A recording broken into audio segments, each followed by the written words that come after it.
വാട്സാപ്പിൽ പല ആളുകളുടെയും പ്രൊഫൈൽ നെയിം നോക്കിക്കഴിഞ്ഞാൽ ഇതുപോലെ മനോഹരമായിട്ടുള്ള സ്റ്റൈലിഷ് ഫോണ്ടുകളിൽ അവർ സെറ്റ് ചെയ്തതായിട്ട് നിങ്ങൾ ശ്രദ്ധിച്ചിട്ടുണ്ടാകും. അതുപോലെ തന്നെ വാട്സാപ്പിലെ ഗ്രൂപ്പുകളിലും പല ആളുകളും ഇതുപോലെ തന്നെ മനോഹരമായിട്ടുള്ള സ്റ്റൈലിഷ് ഫോണ്ട് തന്നെയായിരിക്കും അവരവരുടെ പ്രൊഫൈൽ നെയിമിൽ അവർ ഉപയോഗിച്ചിട്ടുണ്ടാകുക. ഇതുപോലെ നമുക്കും ഒന്ന് സെറ്റ് ചെയ്താലോ? ഇതുപോലെ നമുക്കും വളരെ ഈസി ആയിട്ട് നമ്മുടെ വാട്സാപ്പിൻ്റെ പ്രൊഫൈൽ നെയിമും സ്റ്റൈലിഷ് ആക്കാൻ സാധിക്കും. അതുമാത്രമല്ല, ഇതേ സ്റ്റൈലിഷ് ഫോണ്ട് ഉപയോഗിച്ച് നമുക്ക് വാട്സാപ്പിൽ മെസ്സേജ് അയക്കാനും സാധിക്കും. ഇതെങ്ങനെയെന്നല്ലേ ഇന്നത്തെ വീഡിയോ നിങ്ങൾ മുഴുവനായിട്ട് കാണുക. എന്നിട്ട് നിങ്ങളുടെ അഭിപ്രായം അറിയിക്കുക. രണ്ട് മെത്തേഡുകൾ നമുക്ക് ഇതിനായിട്ട് ഉപയോഗിക്കാൻ സാധിക്കും. ഒന്ന്, വെബ്സൈറ്റിൻ്റെ സഹായത്തോടു കൂടി നമുക്കിത് ചെയ്യാൻ സാധിക്കും. അതുപോലെ തന്നെ നമുക്ക് ആപ്ലിക്കേഷൻ്റെ സഹായത്തോടു കൂടിയും ഇത് ചെയ്യാൻ സാധിക്കും. വെബ്സൈറ്റ് ആകുമ്പോൾ നമുക്ക് ഏത് സമയത്തും ആ ഒരു വെബ്സൈറ്റ് ഓപ്പൺ ചെയ്തിട്ട് ഈ കാര്യങ്ങളൊക്കെ ചെയ്യേണ്ടി വരും. അതിനേക്കാൾ നല്ലത് ആപ്ലിക്കേഷൻ തന്നെയാണ്. ഈ ഒരു ആപ്ലിക്കേഷൻ്റെ ലിങ്ക് നിങ്ങൾ ഫേസ്ബുക്കിലാണ് കാണുന്നതെങ്കിൽ കമൻറ്റ് ബോക്സിലും, യൂട്യൂബിലാണ് ഈ വീഡിയോ കാണുന്നതെങ്കിൽ ഡിസ്ക്രിപ്ഷനിലും നിങ്ങൾക്ക് ലഭിക്കും. അതിലൂടെ നിങ്ങൾ ഇൻസ്റ്റാൾ ചെയ്യുക. ആപ്ലിക്കേഷന് പെർമിഷൻ ഒന്നും കൊടുക്കേണ്ട ആവശ്യമില്ല. ഡയറക്റ്റ് നിങ്ങൾക്ക് ഉപയോഗിക്കാൻ സാധിക്കും. ഏതാണ് ആ ആപ്ലിക്കേഷൻ, എങ്ങനെ ഉപയോഗിക്കാം എന്ന് ഇന്നത്തെ വീഡിയോയിലൂടെ വിശദമായിട്ട് കണ്ട് മനസ്സിലാക്കാം. നമുക്ക് സമയം കളയാതെ പെട്ടെന്ന് തന്നെ വീഡിയോയിലേക്ക് പോകാം. ആപ്ലിക്കേഷൻ ഇൻസ്റ്റാൾ ചെയ്ത് ഓപ്പൺ ചെയ്ത് കഴിഞ്ഞാൽ ഇവിടെ നോട്ടിഫിക്കേഷൻ്റെ പെർമിഷൻ ഇതുപോലെ ചോദിക്കും. അതിൻ്റെ ആവശ്യമൊന്നുമില്ല. ഡോൺ അലോ കൊടുത്താൽ മതി. ഓക്കെ, ഞാനിപ്പോൾ അലോ കൊടുക്കുകയാണ്. അതിൻ്റെ ആവശ്യമൊന്നുമില്ല. ഓക്കെ, അപ്പോൾ ഇതുപോലെ ഓപ്പൺ ആയിട്ട് വരും. ഇവിടെ നിരവധി സ്റ്റൈലിഷ് ഫോണ്ടുകൾ നിങ്ങൾക്ക് കാണാൻ സാധിക്കും. ഏത് വേണമെങ്കിലും നിങ്ങൾക്ക് ഉപയോഗിക്കാൻ സാധിക്കും. ഓക്കെ, ഇനി വാട്സാപ്പിൽ എങ്ങനെ പ്രൊഫൈൽ നെയിം മാറ്റാം എന്ന് നമുക്ക് നോക്കാം. ഇതിൽ നിങ്ങൾക്ക് ഇഷ്ടമുള്ള ഫോണ്ട് നിങ്ങൾ തിരഞ്ഞെടുക്കുക. അതിനു മുമ്പ് ഇവിടെ ടൈപ്പ് ഹിയർ എന്ന ഭാഗത്ത് ക്ലിക്ക് ചെയ്തിട്ട് എന്താണ് നിങ്ങൾക്ക് പേര് വേണ്ടത് അതിവിടെ ടൈപ്പ് ചെയ്ത് കൊടുക്കുക. ഞാനിപ്പോൾ ഫൈസൽ എന്നിവിടെ ടൈപ്പ് ചെയ്ത് കൊടുത്തിട്ടുണ്ട്.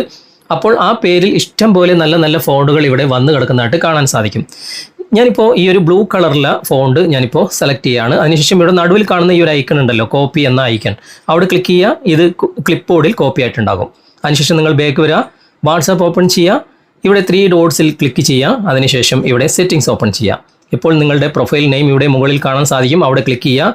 എന്നിട്ട് നെയിം എന്ന ഭാഗം സെലക്ട് ചെയ്തിട്ട് നിങ്ങൾ കോപ്പി ചെയ്തത് ഇവിടെ പേസ്റ്റ് ചെയ്ത് കൊടുക്കുക. ഞാൻ ഗൂഗിളിൻ്റെ കീബോർഡ് തന്നെയാണ് ഉപയോഗിക്കുന്നത്. അതുകൊണ്ടാണ് മുകളിൽ തന്നെ ആ ഒരു പേര് ഇവിടെ കോപ്പി ആയി വന്നിട്ടുണ്ട്. ഇനി നിങ്ങൾ ആ ഒരു കീബോർഡ് ഉപയോഗിക്കുന്നില്ല എങ്കിൽ ഇവിടെ ലോങ് പ്രസ് ചെയ്താൽ മതി. ഇവിടെ പേസ്റ്റ് എന്ന് വരും. അവിടെ പേസ്റ്റ് ചെയ്ത് കൊടുക്കുക. കണ്ടോ, ആ ഒരു ഫോണ്ട് ഇവിടെ വന്നിട്ടുണ്ട്. ഇവിടെ സേവ് കൊടുക്കുക. ഉടനെ തന്നെ കണ്ടോ, സ്റ്റൈലിഷ് ഫോണ്ടിൽ നമ്മുടെ പേര് വന്നിട്ടുണ്ട്. ബാക്ക് വന്നു കഴിഞ്ഞാൽ കണ്ടോ ഇവിടെ കാണാൻ സാധിക്കും. ഓക്കെ, ഇതുപോലെ നമുക്ക് ഇഷ്ടമുള്ള ഫോണ്ടിൽ നമ്മുടെ പ്രൊഫൈൽ നെയിം നമുക്ക് മാറ്റാൻ സാധിക്കും. ഇനി നമുക്ക് വാട്സാപ്പിൽ എങ്ങനെ സ്റ്റൈലിഷ് ഫോണ്ടിൽ മെസ്സേജുകൾ അയക്കാം എന്ന് നമുക്കൊന്ന് നോക്കാം. ഞാനിപ്പോൾ വീണ്ടും ആ ആപ്ലിക്കേഷൻ തന്നെ ഓപ്പൺ ചെയ്തിരിക്കുകയാണ്. ഇവിടെ എന്താണ് നിങ്ങൾക്ക് മെസ്സേജ് അയക്കേണ്ടത് ഇവിടെ ടൈപ്പ് ചെയ്യുക. ഇംഗ്ലീഷിൽ തന്നെ ടൈപ്പ് ചെയ്യണം. മലയാളം സപ്പോർട്ടല്ല. ഓക്കെ, മറ്റുള്ള ലാംഗ്വേജ് ഒന്നും ഇവിടെ സപ്പോർട്ടല്ല. ഇംഗ്ലീഷിൽ ഞാൻ ഇവിടെ ഹൗ ആർ യു എന്ന് ടൈപ്പ് ചെയ്തിട്ടുണ്ട്. അപ്പോൾ അതുമായി ബന്ധപ്പെട്ട ഒരുപാട് ഫോണ്ടുകൾ ഇവിടെ കാണാൻ സാധിക്കും. ഞാനിപ്പോൾ ഇത് തന്നെ സെലക്ട് ചെയ്യുകയാണ്. ഇവിടെ വാട്സപ്പ് സെലക്ട് ചെയ്യുക. ഞാൻ 2 വാട്സപ്പ് ഉപയോഗിക്കുന്നുണ്ട്. ഏത് വാട്സപ്പ് ആണെന്ന് ഉള്ളത് നിങ്ങൾ സെലക്ട് ചെയ്താൽ മതി. എന്നിട്ട് ആർക്കാണ് നിങ്ങൾക്ക് അയച്ചു കൊടുക്കേണ്ടത്, ഞാനിപ്പോൾ എൻ്റെ തന്നെ ഒരു ഐഡിയിൽ ഇത് സെൻഡ് ചെയ്യാണ്. കണ്ടോ, മനോഹരമായ ഫോണ്ടിൽ ഞാനിപ്പോൾ അതിനു മുമ്പും അയച്ച മെസ്സേജുകളും ഒക്കെ കാണാൻ സാധിക്കും. അങ്ങനെ ഇഷ്ടമുള്ള ഫോണ്ട് നിങ്ങൾക്ക് ഇവിടെ സെലക്ട് ചെയ്യാം. എന്ത് വേണമെങ്കിലും ഇംഗ്ലീഷിൽ എഴുതാനും സാധിക്കും. ഓക്കെ, ഈ ഒരു ഫോണ്ട് ഞാൻ സെലക്ട് ചെയ്തു, വാട്സാപ്പ് സെലക്ട് ചെയ്തു.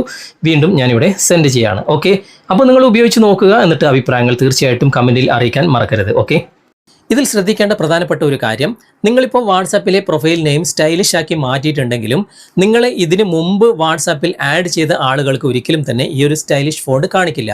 പുതുതായിട്ട് നിങ്ങളെ ആഡ് ചെയ്ത എല്ലാവർക്കും ഈ ഒരു സ്റ്റൈലിഷ് ഫോണ്ട് തന്നെയായിരിക്കും കാണിക്കുക. അതുപോലെ തന്നെയായിരിക്കും ഗ്രൂപ്പിൽ നിങ്ങളെ പുതുതായിട്ട് ആഡ് ചെയ്തവർക്ക് മാത്രമാണ് ഈ ഒരു സ്റ്റൈലിഷ് ഫോണ്ട് അതിൽ കാണിക്കുക. ഓക്കെ, അപ്പോൾ ഇന്നത്തെ ഈ വീഡിയോ നിങ്ങൾക്ക് ഉപകാരപ്രദമായിട്ടുണ്ടെങ്കിൽ നിങ്ങളുടെ കൂട്ടുകാരിലേക്കും വീഡിയോ ഷെയർ ചെയ്തെത്തിക്കുക. അതുപോലെ തന്നെ വീഡിയോയെക്കുറിച്ചുള്ള അഭിപ്രായങ്ങളും നിർദ്ദേശങ്ങളും നിങ്ങൾ കമൻറ്റിൽ അറിയിക്കാൻ മറക്കരുത്. വീഡിയോ ഇഷ്ടമായിട്ടുണ്ടെങ്കിൽ ലൈക്ക് ചെയ്യാനും കമൻറ്റ് ചെയ്യാനും ഷെയർ ചെയ്യാനും മറക്കരുത്. ചാനൽ നിങ്ങൾ ഇതുവരെ ഫോളോ ചെയ്തിട്ടില്ലെങ്കിൽ ചാനൽ ഫോളോ ചെയ്യുക, സബ്സ്ക്രൈബ് ചെയ്യുക, ലൈക്ക് ചെയ്യുക, സപ്പോർട്ട് ചെയ്യുക. അടുത്ത നല്ലൊരു വിഷയവുമായി അടുത്ത അവസരത്തിൽ നമുക്ക് വീണ്ടും കണ്ടുമുട്ടാം. Thanks for watching.